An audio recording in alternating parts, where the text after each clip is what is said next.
Jesus. Thank you, Jesus. Thank you, Jesus. Thank you, Jesus. Welcome, guys. Welcome, guys, to my live stream. It's a quick one. I'm just here to thank God for everything that He did for us. It was not easy, guys. It was not easy, but the Lord did it. The Lord did it. I'm here to thank you all for your prayers, for your wishes, for everything. I cannot thank you guys enough. So I said I have to come on live, even if it is for an hour or less than that, but I'll show my face to thank you guys. A lot of you prayed for us during this preparation time. I really appreciate you all. If you are believing God for one thing or the other, God will do it for you, okay? I don't know what you are asking God for, but the Lord that did it for me will do it for you, okay? So fear not. Your own is to do your part, you know, as human, do what you can do, hand over the rest to God. At the appointed time, it will happen. So you don't have any reason to fear, you don't have any reason to doubt. I would have sing a lot of songs, but you know, Whitey has a lot of copyright issues. Like there is one of my favorite songs I like singing. I will just say the words, you know, the song that I'm about to sing. It says, Lord can do it again, again and again. There's no reason to doubt. So you can use your mind to know the song I'm talking about. So God can always do it again and again. Don't doubt yourself. Don't get scared. Don't feel discouraged. Okay. So that is why I'm here to appreciate God and thank you all in a special way for all your prayers during this journey. So I'm just here. You just entered Australia from Abakaliki. From my last videos, as most of you are already watching, it was a safe trip indeed. Although a lot of obstacles came up, which I'll be sharing with you guys. I'm not sharing to discourage you guys, is to encourage you because I like being real. I like telling people the way things are. During the preparation of this our travel, you know, at a point I got scared. Like there was this fear that was just coming, telling me that I can't make it, I can't fly for that length of time because my husband was telling us the distance, explaining many things to us. We were checking the flight ticket together to know the distance. We will travel from Lagos to Qatar, then from Qatar to Australia, that is Melbourne precisely, because when you get to Australia, it depends on the state that you are going to. So we stopped at Melbourne, then we took off from Melbourne to the state that we are staying, that's Tasmania. So a lot of flights. As human, I started applying human wisdom, calculating the distance. The distance was it was much, guys. I won't lie to you, almost 24 hours being on the air. So I was like scared. I was scared. I was like, how do I be on air for almost 24 hours? Lord, how do I do this thing? That fear started, going through my mind. Like I was just say, I'm not going anywhere again. In fact, I don't think I can join you. Let me stay in Nigeria with my kids. That I'm okay. All these things are just fear, and it's not healthy. You don't need to entertain fear in anything we are doing. Okay. So at the point, I have to let my mother-in-law know what I'm passing through because this marriage is already 9 years. Like I posted on my community tab, we just celebrated our 9 years wedding anniversary. So since I got married, I've been staying with my mother-in-law. Although I've been in school, she came to stay with me. I gave birth to my first child.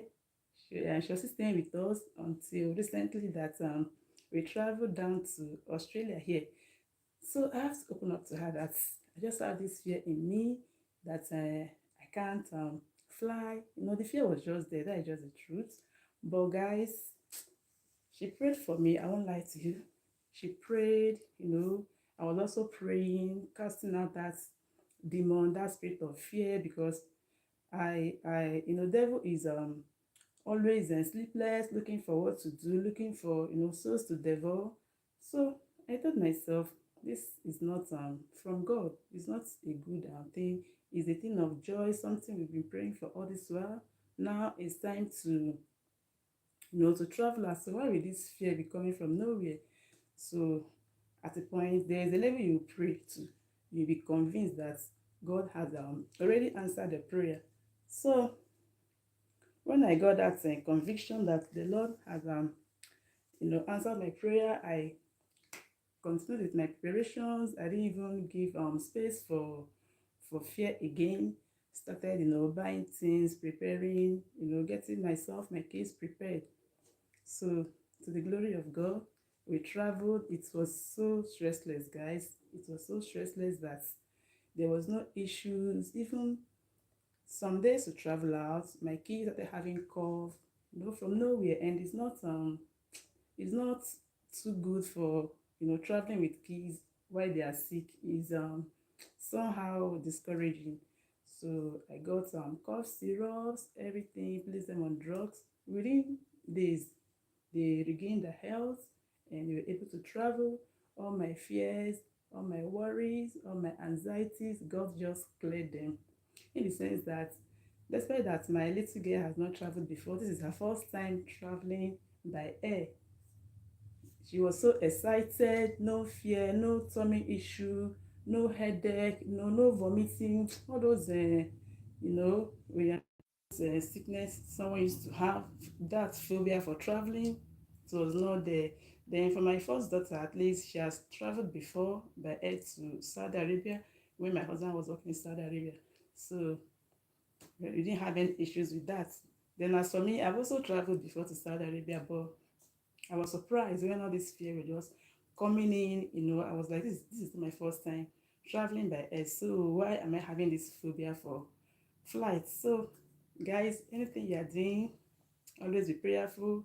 Always ask God to, be with you, because as human, we can do nothing if God is not with us. So for our travel, guys, I thank God for everything. I just appreciate God for everything. If you are just joining me, thank you so much. Welcome to my channel. It's been a while, up to a year. I did live stream last. So you're welcome. Don't forget to give me a thumbs up. So guys, when we were traveling to Lagos, I wanted to travel from Ebonyi State International Airport. As someone that has stayed in Ebonyi State, I wanted to just have that experience of flying from Ebonyi to Lagos. I couldn't book. Things are not yet stable. Things are still being put in place in Ebonyi Airport.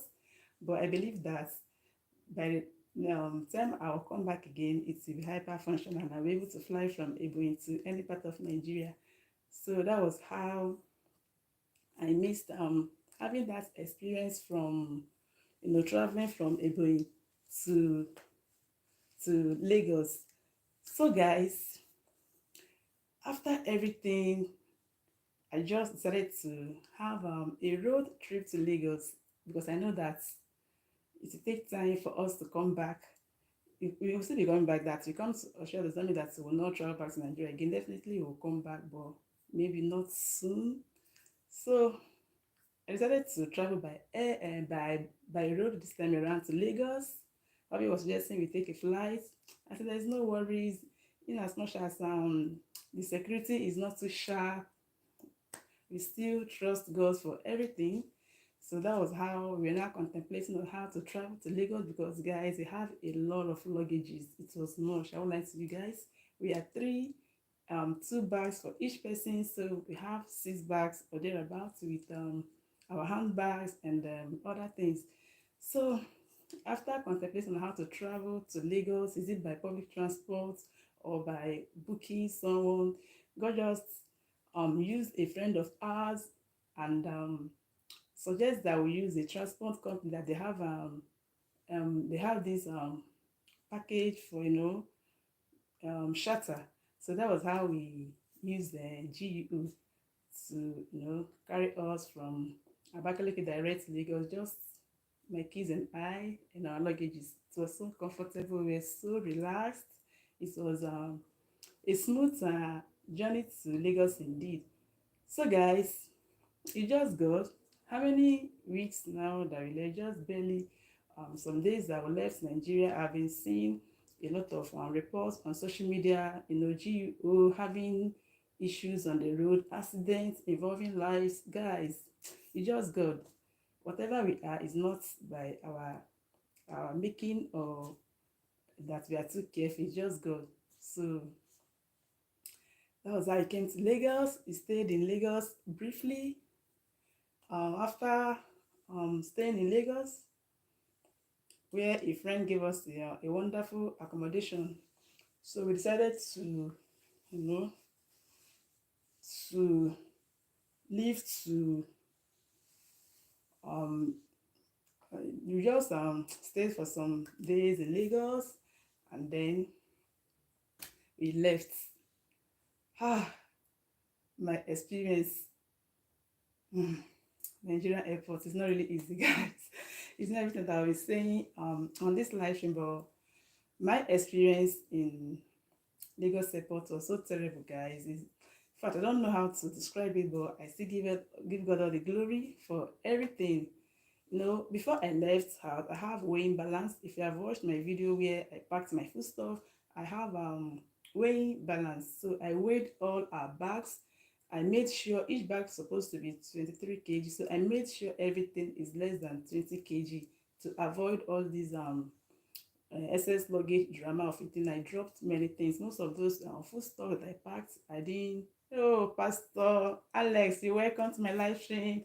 Thank you so much. It's my live stream in Australia. Just a quick one to say thank you for your prayers. Thank you for being with me throughout this journey.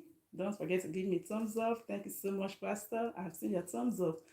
So, guys, when we got to Lagos, even before I went to, yeah, thank you. Even when I go to the place they used to check luggages, I still used another weighing balance before you get to where they will check you in, to weigh all my luggages to ensure that they are within the limits. If they are excess, I can still give it to the person that accompanied us to airport. Everything was just within the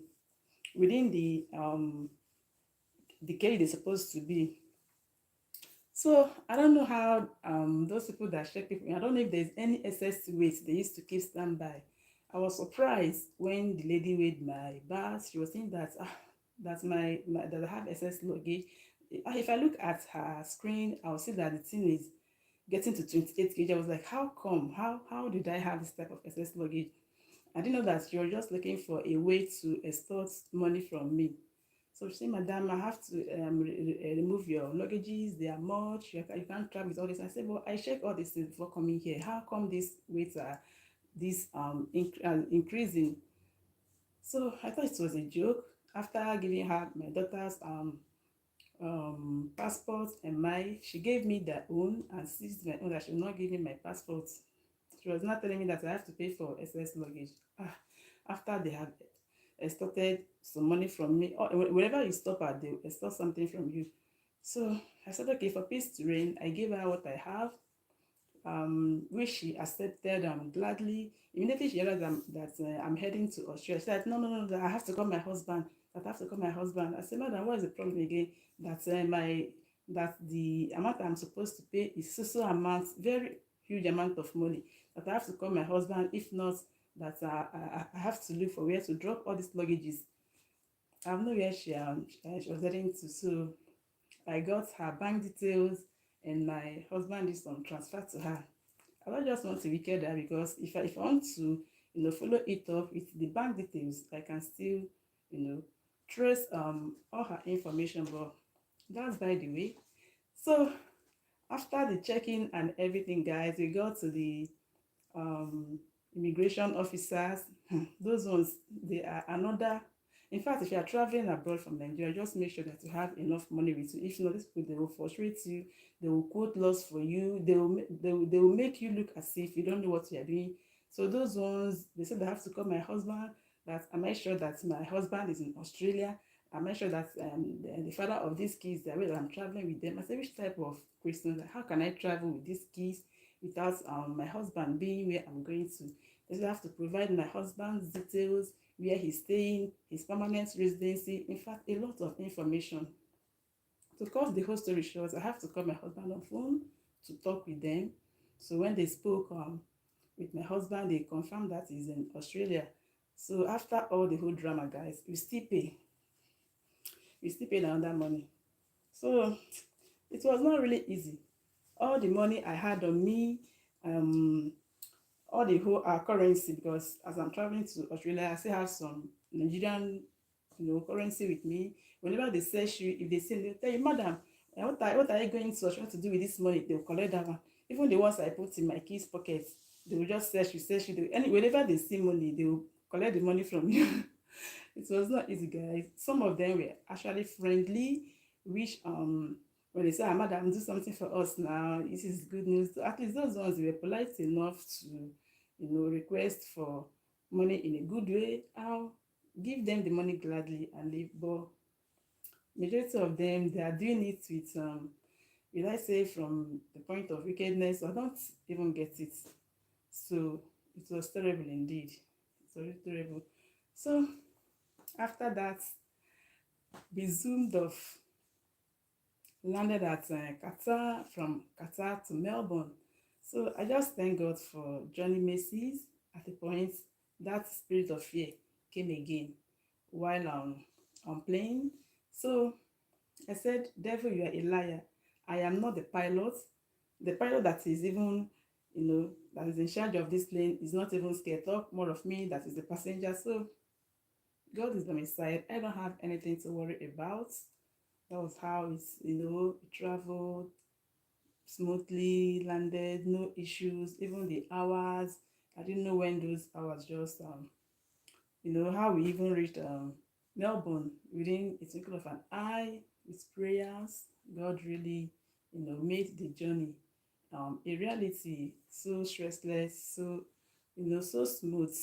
When we got at Melbourne, before we landed at Melbourne, they gave me, not only me, they share this declaration form. If you have any foodstuffs with you, you should declare it. So I also filled the form. I declared everything, guys. I did not take chances. Even the medications, I declared everything. Both paracetamol, because I came with para, I came with cough syrup, warm tablets, a lot of all these routine drugs. As someone that has kids, flagyl, anything, just name it. Once you have a child with you, there are some basic drugs that you have handy. So I declared everything. Although before you travel from Nigeria, you need to, if you need those medications, you need to see a doctor that will, that will prescribe these drugs for the kids. Then you get them. You get the doctor's prescriptions with the drugs. Okay, so that is the only way you can take drugs down to Australia. You can't just go to pharmacy and get some medications on your own without the doctor's prescriptions. I don't think it's safe to do so, because I also bought anti-malaria drugs. In Nigeria, malaria is very common, so we treat malaria almost every three months, depending on the environment you are staying. So I got anti-malaria drugs, and after treating malaria, it used to come up after some months. So I treated my kids and myself for malaria, and I also bought some too in case they develop such symptoms when we are in Australia. So I just got everything handy. So we didn't have any issues with our medications. They all came in without issues. But guys, when we got to Melbourne, despite the fact that I declared our foodstuffs, they still removed some foodstuffs. They removed some of them. Some made it. So, but there was no penalty like charges. So just trashed. This is painful, guys, because we all know the cost of foodstuffs in Nigeria. So expensive, guys. It's not funny, but when I remember how the journey was so smooth and stressless, I'm just happy about the whole thing. So they removed some, and some also made it to the states that we finally landed, that Tasmania. So when they removed some of these foodstuffs, I said, anyway, I just took this foodstuff. It's not like these foodstuffs will last for ages. I just took it mainly because of my husband that has not been at home for some years now, just for him to enjoy Nigerian delicacies and for my kids to also, be able to transit gradually because they are used to all these local food stuff. My little girl doesn't like ice fish like that, so I use crayfish mainly to cook for her and meat. So I took all these things with the hope that we are good to go. Lo and behold, they removed some at Melbourne, and we left with the little one that they remained for us. But when we now landed at Tasmania, guys, the experience there was not funny at all. It was not funny. All the foodstuffs that you know that I packaged. In fact, I'm just smiling because here I am in Australia. Go and work. I heard that you can get some of these foodstuffs in African markets here. Guys, they removed everything. Let me not say some. Maybe I'll do a video of the foodstuffs that made it to Australia so that at least you guys saw all that I packed. Maybe I'll not show you guys the ones that actually made it to Australia to know what to pack and what not to pack when traveling to Australia. So guys, whatever I'm doing, I like doing research. I don't just do things anyhow.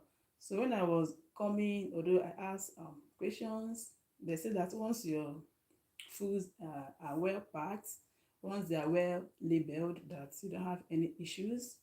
So I did my best. I went to market to look for a particular material. There is this um, nylon material that, as in, it's supposed to be white, but I just look for the best that I can get in Abakaliki. So I got that nylon. I took it to a tailor to sew it in form of ziplock, but I was not getting what I want. The way she was sewing it was not that neat.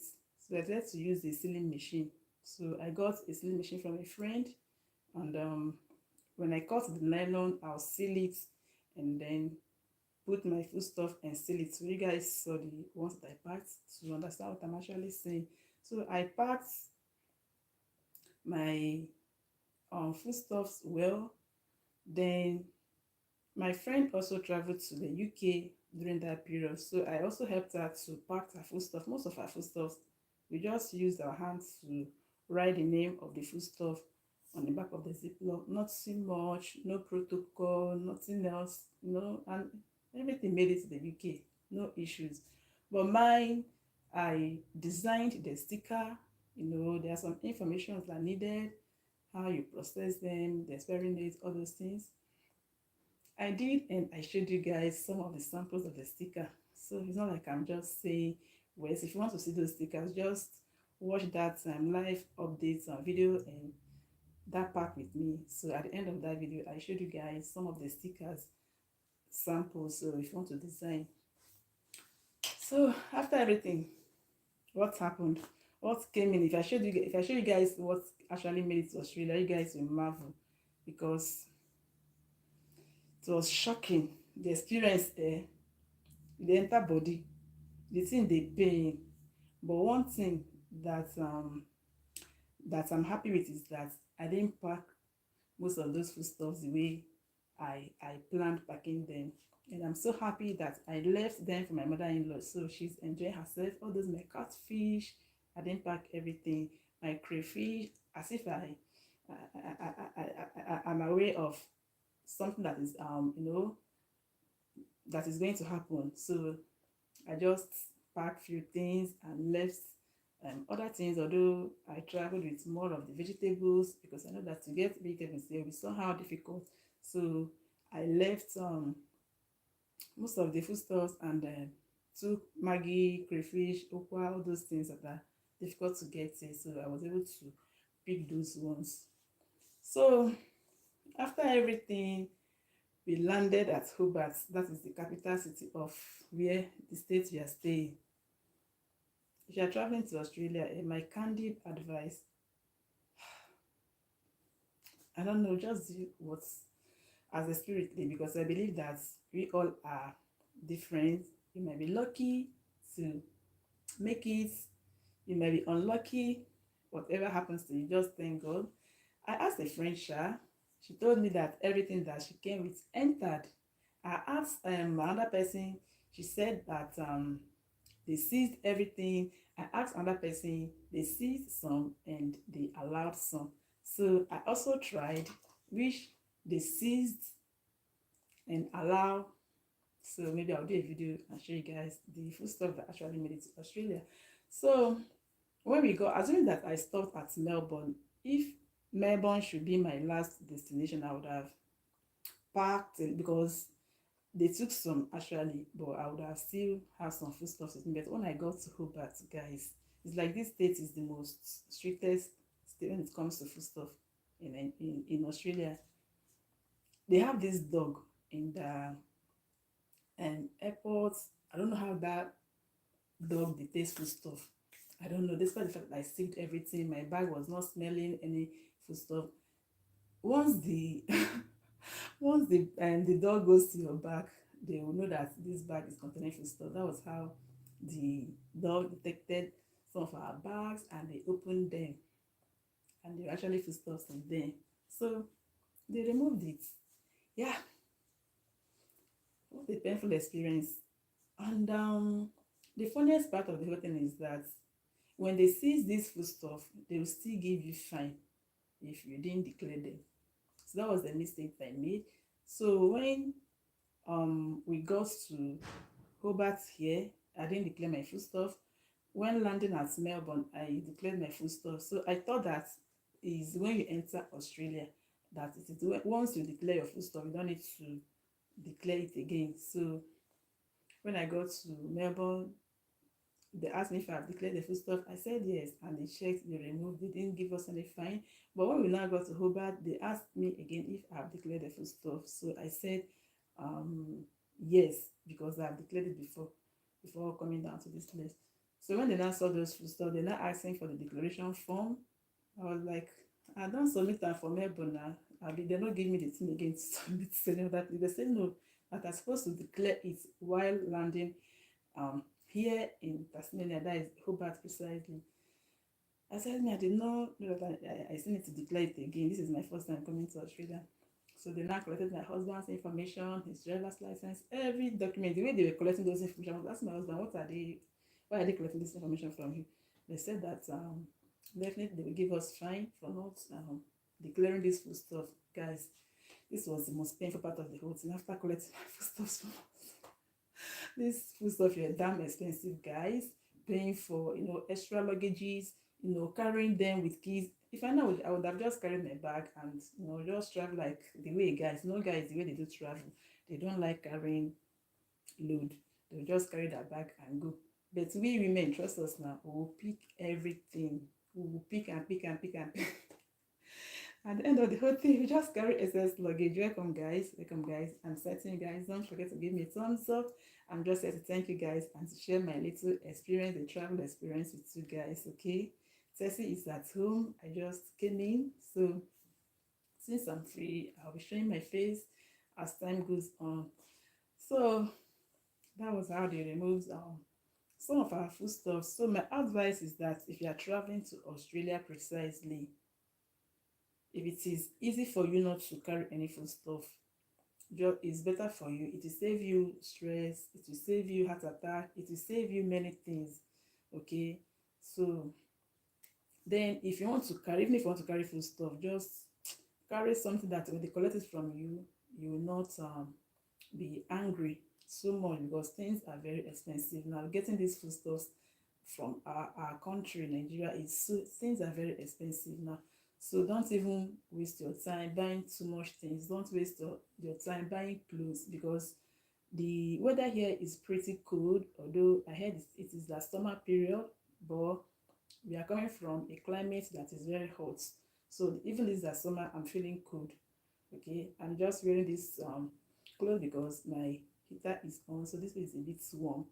So the weather is cold. Don't waste your time buying clothes from home, because we don't have this type of cold weather in our place. There's no type of wears you buy from Nigeria that will be able to, give you that warmth. So when you come here, you get better wears for that suits this weather. So don't even bother yourself buying clothes.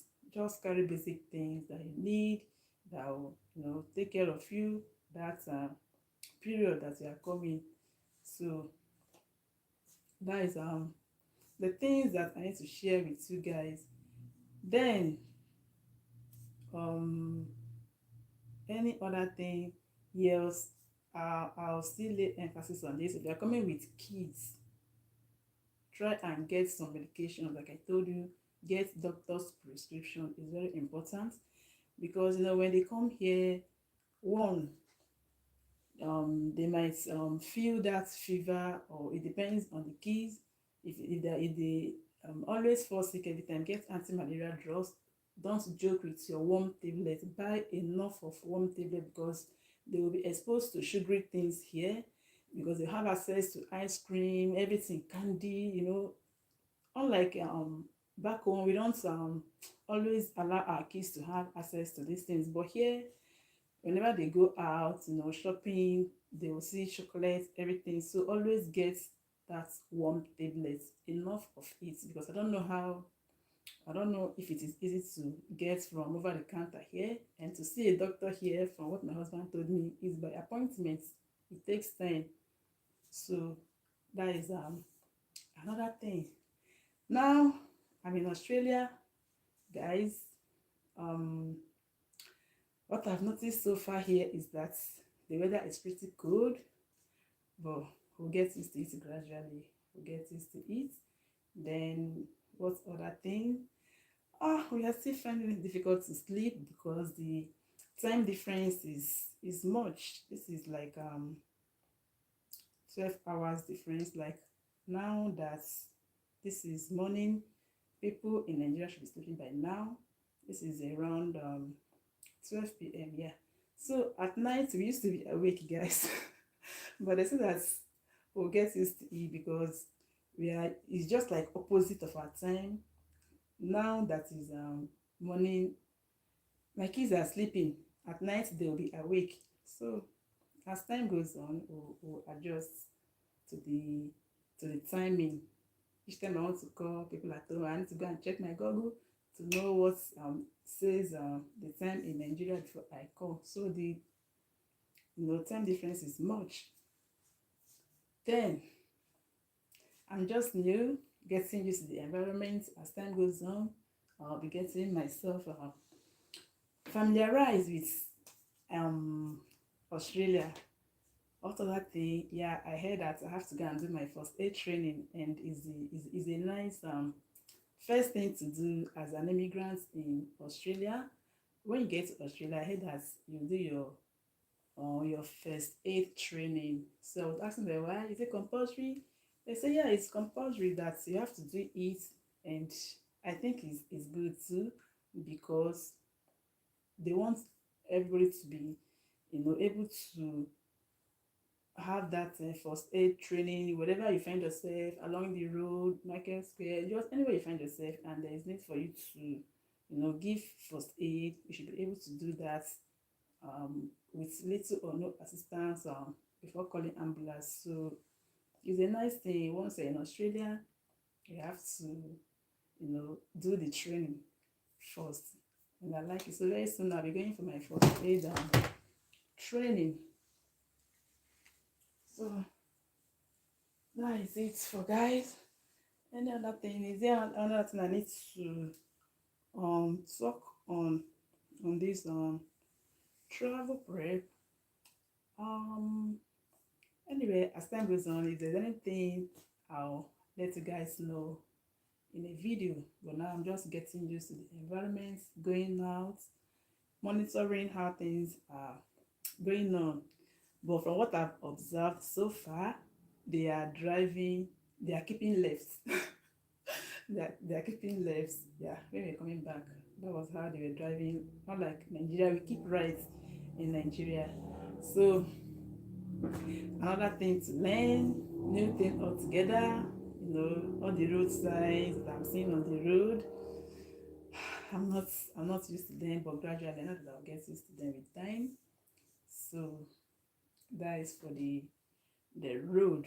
Then I also observed that when it's around that 8 p.m. here in Australia, the weather is still bright, as if it's around that 5 p.m. in my country, Nigeria. I don't know why, but I'll keep observing, guys. I'll keep observing.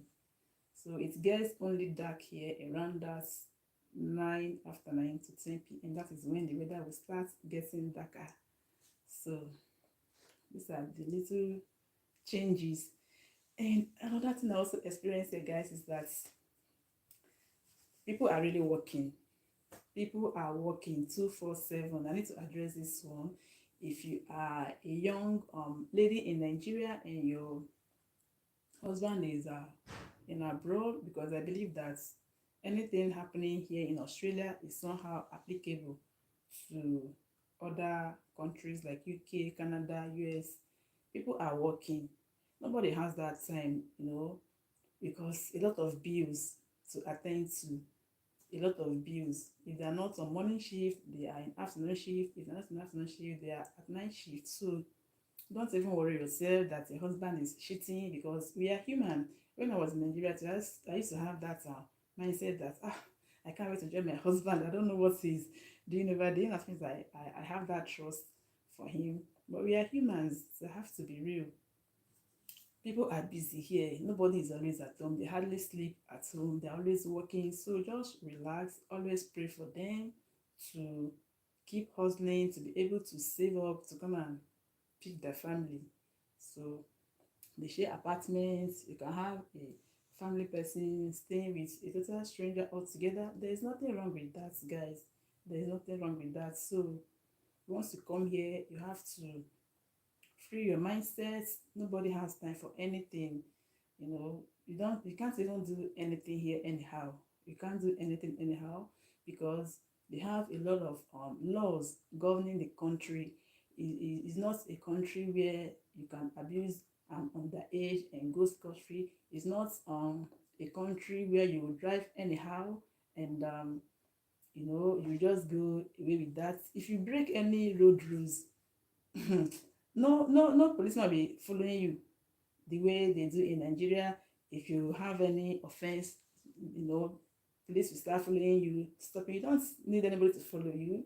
They have cameras everywhere. Even police vehicles have cameras in their cars. If you're not wearing your seatbelt, once the vehicle just passes you, to just capture it as you're not wearing your seatbelt, and nobody is going to stop you. You just get your mail, because everything is via mail here.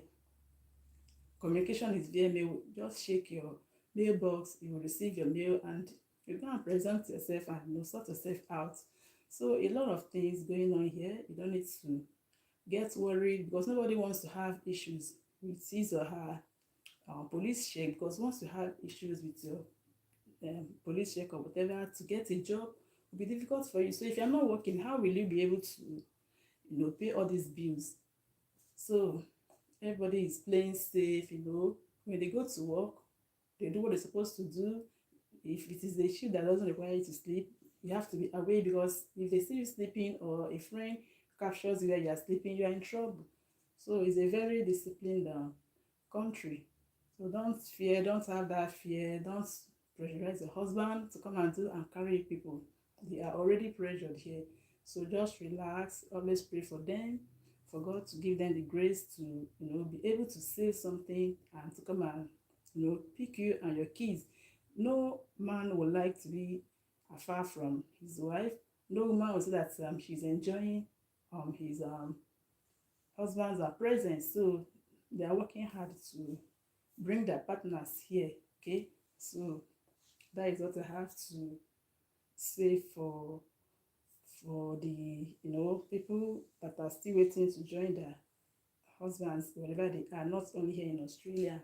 Then for the foodstuffs that they see, what I have to say is that to us they are it's painful, yeah, to see your food stuff or to try them. And the funny part is that they're not even taking this food stuff that they want to use it to. You see the waste bin in front of you, like they will just trash it. They will trash it at the end of the whole thing, they will go and dispose it. In fact, if I can locate that place they used to dispose those people's food stuff, I'll be going to that waste bin to be checking some things there. Because I'm just imagining where they are, disposing all these things. But the good part of it is that for the few days I've stayed in this house, I've not seen any ants like crawling anywhere. Despite the fact that you have foodstuffs in this house, I've not seen ants, I've not seen cockroach, I've not seen this spiders, all those things that are common, in homes that have foodstuff. I've not really seen. So despite the fact that we've not been, applying insecticide, all these things, everybody just clean. So I believe that those foodstuff that they are trashing, they are trying to, you know, prevent some insects, from entering their country, because these insects, they can spread within, weeks. They can multiply everywhere. And these stockfish, dry fish, they used to come with some ants like that. So they don't want to take chances, because I also read on their website they don't even want to rice. As someone coming from Abakaliki, I wanted to come with our local rice, at least for the few first week. I'll be cooking for my husband, because Abakaliki rice have this special taste. But I noticed that they don't allow rice into Australia, so I didn't even bother myself to carry local rice. So I dropped those ones. They don't allow snails, a lot of things that they don't allow. But even the ones that they allowed, that I came with, they still remove some of them. So they are just being safe. It's not wickedness, it's to keep the society free from any form of incest, anything that pose risk to people's health. So that is the essence of what they are doing. It's not really they want to wicked us, no. So that is what I have to say to clarify that full stuff of a thing. So don't feel bad. It is for your own good, for your health. That is why they are doing those things. So what else have I observed since I came to Australia? Okay, since we entered, school is already on. School has resumed. So although my kids, I believe they'll be able to catch up with the ones that they've missed. But they will soon, start going to school. Our inquiries. My first daughter is 8 years, yeah. She's 8, and when we were in Nigeria, she's in primary 4, yeah. But now they say that she has to go back to primary 3. They do things here based on age. It's not by you are too intelligent or whatever. It depends on your age where they will place you. So for her, they say she'll be going to school from Monday to Fridays, from 8:30 to 2:45, Mondays to Friday. Then for my baby girl that is 4, she's in kindergarten. I don't know how they do it here. In Nigeria, we have pre-nursery, we have nursery 1, 2, 3, then grade 1. But here in Australia, they have kindergarten. After kindergarten, 1 year kindergarten, which starts at the age of 4. After kindergarten, then you now do your preparatory for 1 year. After that 1 year, you not enter grade 1. So during this kindergarten year, which starts from the age of 4, they say she'll be coming to school only on Tuesday, Wednesday, and Thursdays. So on Mondays, she'll be at home. On Fridays, she will also be at home. Yeah, she'll be at home too. So that is for kindergarten. Then from next year, that she will not enter preparatory. That is at the age of 5. She'll be going to school from Monday to Friday. Go to school by 8:30 and come back by 2:40. So guys, from this information, because I like, you know, thinking ahead of time. Whenever I see information like this, I like to, elaborate on it, what my thoughts, what the thoughts I have concerning it. So from this information I got now, I now notice that if you are joining your husband, it's good, wherever your husband is, just it's good to make inquiries from people that are staying there already, to know the education system, to know the right time to join him. You can still join him anytime, provided that he's financially balanced. You can join him anytime.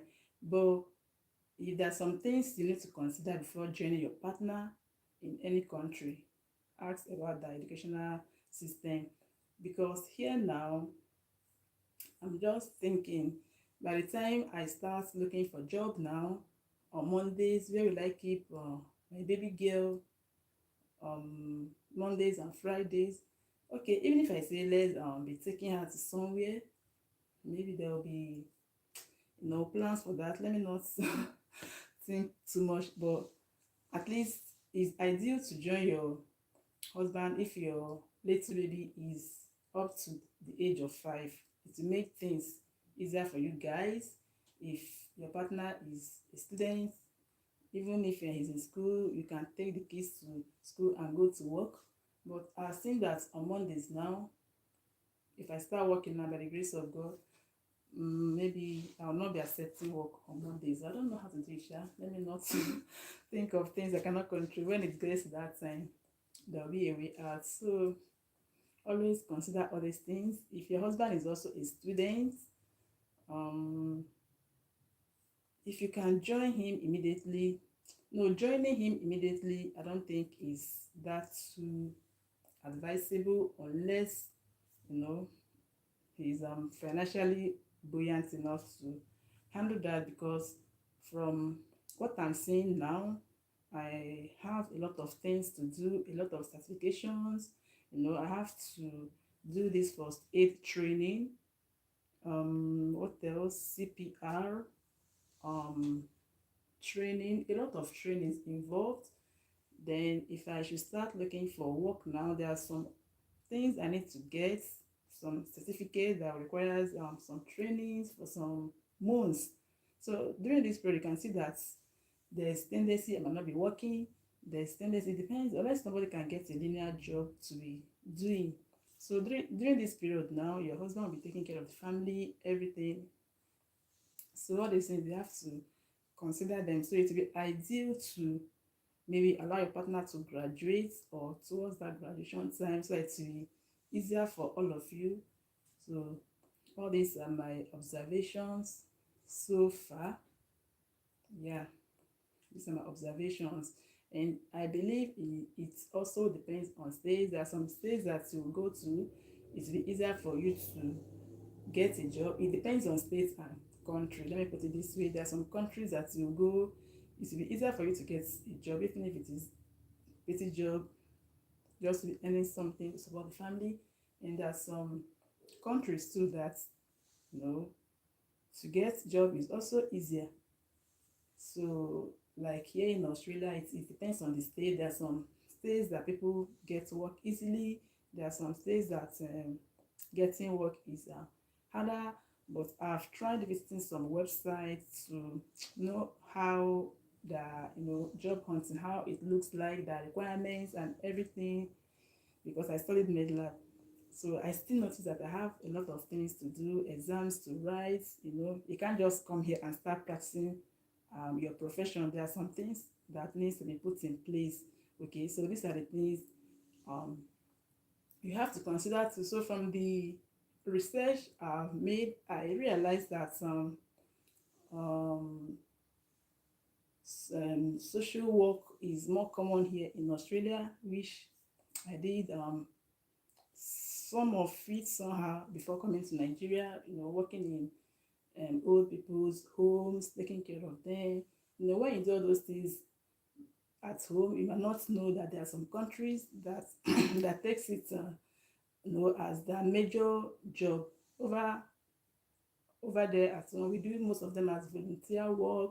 We do it to take care of our aged people to help them, taking them around the community. But here is a very big job. So if you like that kind of job, you can, do more of it in Nigeria before coming here, because that is definitely the type of job you'll be seeing here in Australia.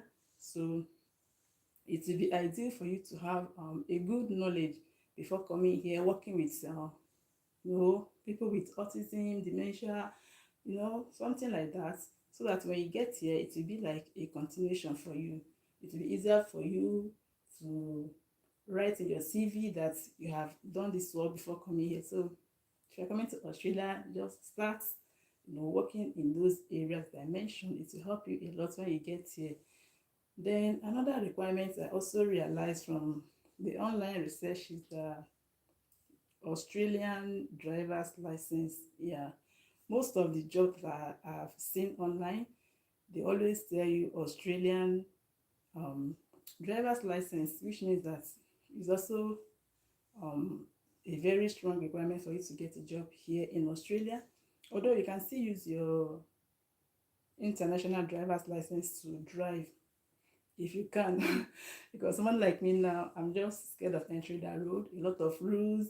They will tell you to keep left. When you get to the roundabout, there are some people you have to allow to go first before you can't just enter your roundabout and be. There's a lot of rules to observe.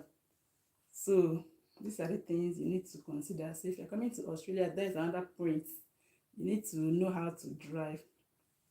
Because when I was in Nigeria, I used to drive, I used to drive in Nigeria, but I don't know if I would say it's advisable to learn how to drive before coming to Australia, or to just learn it when you get to Australia here. I don't really know, because if you learn our own method of driving, it means that you have a lot of things to unlearn before learning their own rules.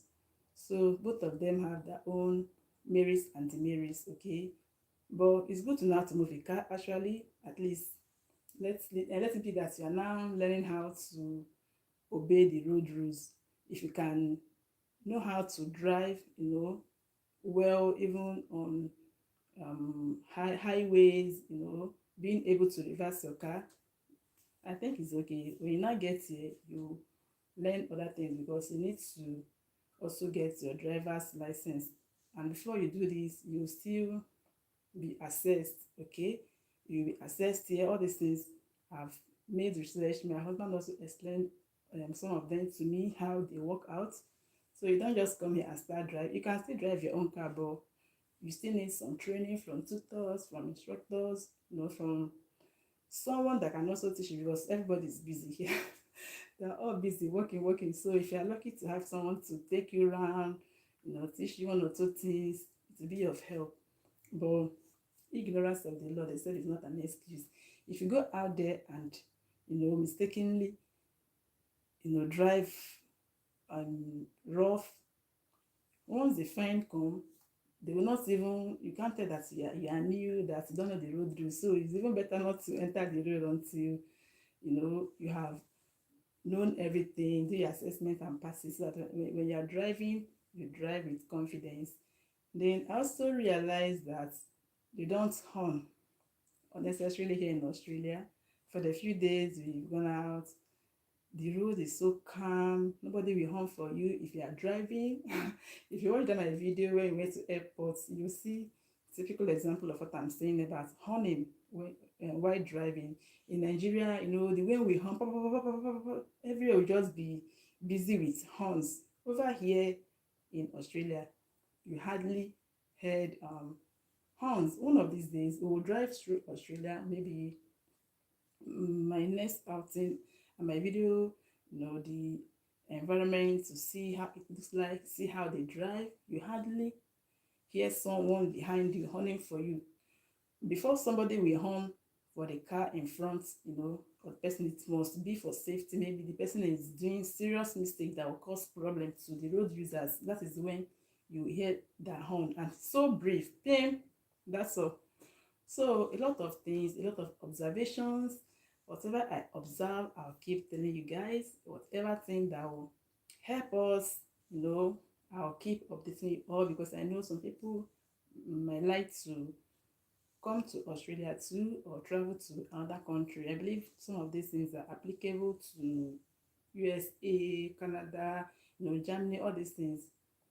They are still useful. So it's good to have this information at the back of our mind before traveling abroad, because many people they don't know all these things before traveling abroad. Some people don't even have the real information before traveling abroad. My friend that traveled, okay, she was complaining that nobody, told her the reality of things. Things are not the way they are being painted, okay. So it's painful after selling your lands, your property, your cars, everything, coming to a country where you don't even know your right from your left. It doesn't make sense at all. So you need to make research well, ask questions, don't depend on what you see on Facebook, only Facebook and Instagram. Those people, they will show you the brighter side of everything. They will not show you the real hustle, the real things they're going through. So you need to plan yourself well, know when to join your partner. He or she is not cheating you. Anybody that is in abroad and is, living that type of lifestyle, maybe the person just wants to be a shit. But the way I'm saying things, people are working. Nobody has time. They are working 2-4-7. So that is my little observation for this few period I've been here. So Australia ahead is warm, although it might depends on the state, but for this place that we are staying, Tasmania precisely, this place is cold. It's an island.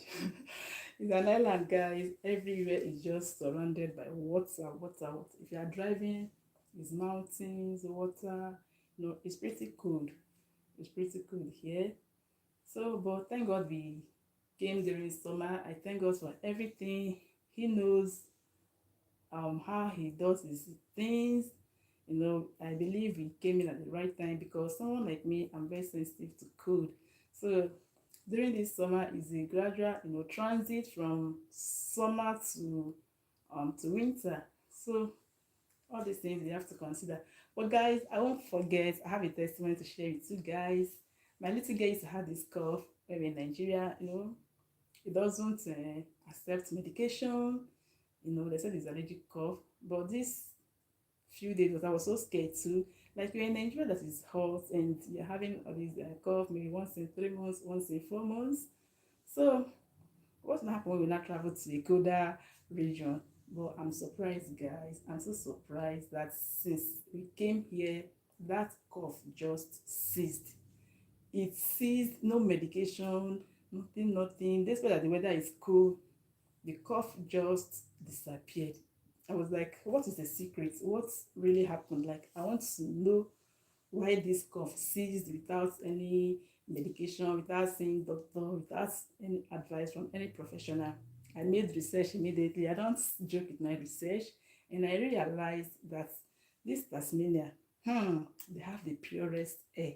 Like, I don't know if it's because we have a lot of trees around here, because it looks like semi-urban. It's not really a very big city. It's a very small city like that, with trees everywhere, mountains, water surrounding us. So it's like all those things are, filtering the air in these states too. They have the purest air.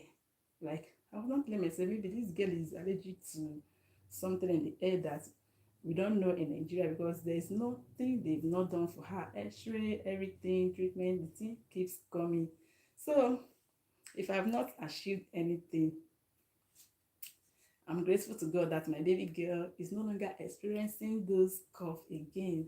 Wow. Thank you, Lord. Thank you, Lord. I'm grateful, Lord, for everything. And I pray that everyone that is believing God for anything, because I don't know the one I mentioned and the one I will not mention, whatever thing that you are believing God for, that God that did this for us, there is nothing special about us. It's just, normal application, prayers, and everything just worked out. That same God that did it for us, the God of Isaac, the God of Jacob, Abraham's God, that God that did it for us will do it for you. Because there's nothing like, what you, as in your desire for God to provide your heart desire for you, it gives joy. You know, being apart for years after marriage, you know, coming to an end. In fact, God will meet you.